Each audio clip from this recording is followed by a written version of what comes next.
chez vous TV. When Jesus follows you everywhere.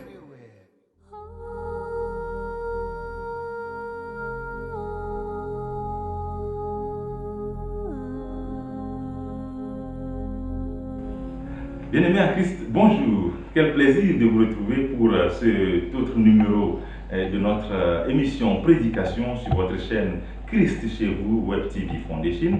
C'est un plaisir immense pour nous de vous retrouver pour ce numéro spécial. Nous allons prier le Seigneur. Père Dieu, tu es bon, tu es fidèle, tu es merveilleux et nous t'adorons. Nous croyons que tu es le seul Dieu, l'unique, l'alpha et l'oméga.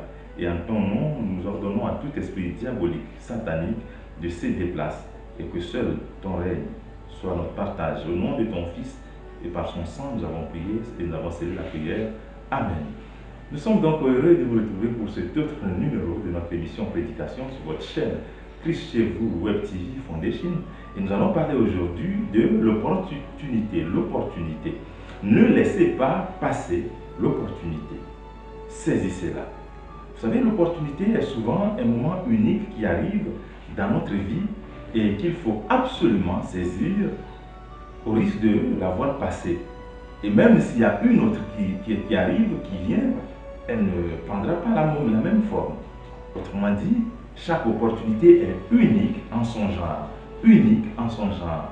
Et elle est comparable au temps Kairos, un temps fixé de Dieu qui arrive à son terme, qu'il faut saisir absolument.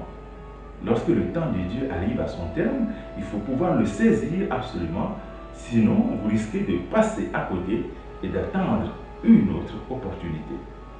En effet, la plupart des chrétiens se plaignent du fait qu'ils prient sans avoir des réponses exactes à leurs demandes. Ils prient sans avoir des réponses exactes à leurs demandes, aux demandes qu'ils adressent à Dieu. Mais en plus de la parole qui nous dit que nos voix ne sont pas ses voix, autrement dit, ne sont pas des voix de Dieu, et que nos pensées ne sont pas les pensées de Dieu, nous nous demandons si vraiment les chrétiens prient réellement Dieu pour lui demander d'ouvrir leurs yeux afin de découvrir les opportunités ou d'agir sur leur mental, pour qu'ils créent eux-mêmes ces opportunités. Il y a des milliers d'opportunités qui défilent devant les yeux des enfants de Dieu sans qu'ils s'en aperçoivent. Il y en a des milliers d'opportunités dont vous n'avez pas idée. Et c'est finalement les non-croyants, les hommes du monde, comme on les appelle, qui saisissent ces opportunités à force de les laisser passer. Et c'est un gâchis pour le monde des chrétiens. On peut prier Dieu en restant à la dimension du demander et du recevoir. La Bible dit, demandez et l'on vous donnera. Et à cette dimension, cela n'exige que la foi. Mais prier Dieu à la dimension du chercher et du trouver, la Bible dit, cherchez et vous trouverez. Cela exige bien plus que la foi. Cela exige un engagement vis-à-vis de Dieu.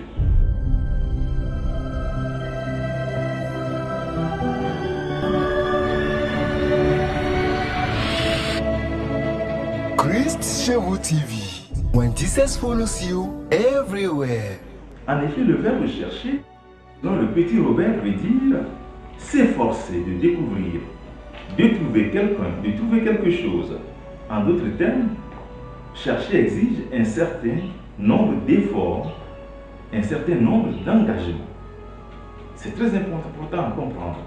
Un chercheur est donc, en fin de compte, celui qui est avide de découverte, celui qui veut découvrir.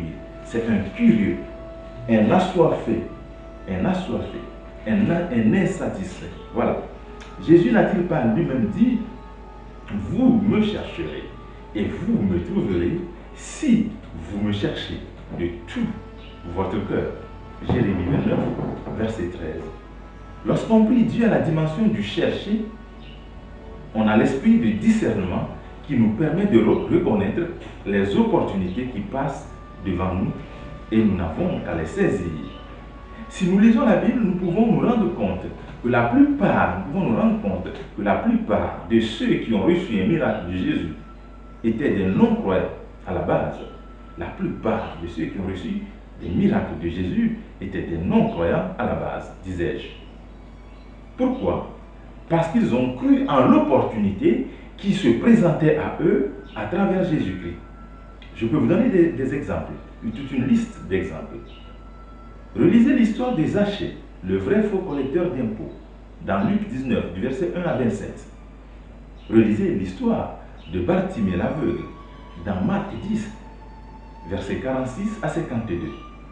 Pensez-vous, de vous à moi, pensez-vous que Bartimée était le seul aveugle mendiant qui traînait dans les parages lorsque Jésus passait par là? Non, certainement pas. Il n'était pas le seul aveugle. Il n'était pas le seul mendiant. Il y en avait certainement plusieurs autres personnes, aveugles, mendiants, malades mentaux, etc. Mais Bartimée a réussi quelque chose que les autres n'ont pas réussi. Il a réussi à saisir l'opportunité parce qu'il a reconnu l'opportunité. Relisez aussi l'histoire de la femme pécheresse qui essuya les pieds de Jésus avec ses cheveux dans Luc 7, verset 36 à 50.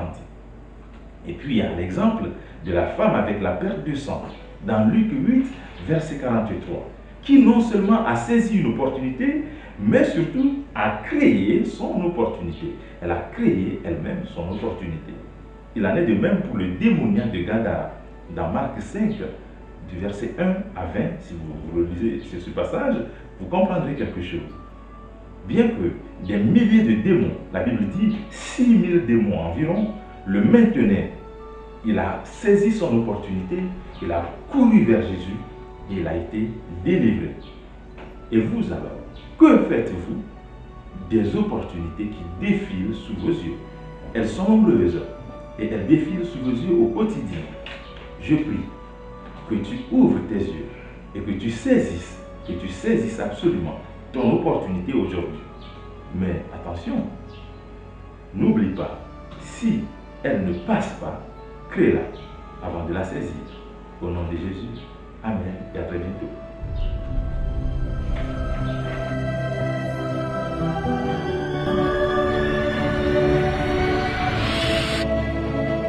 Christ Chez vous TV. When Jesus follows you everywhere.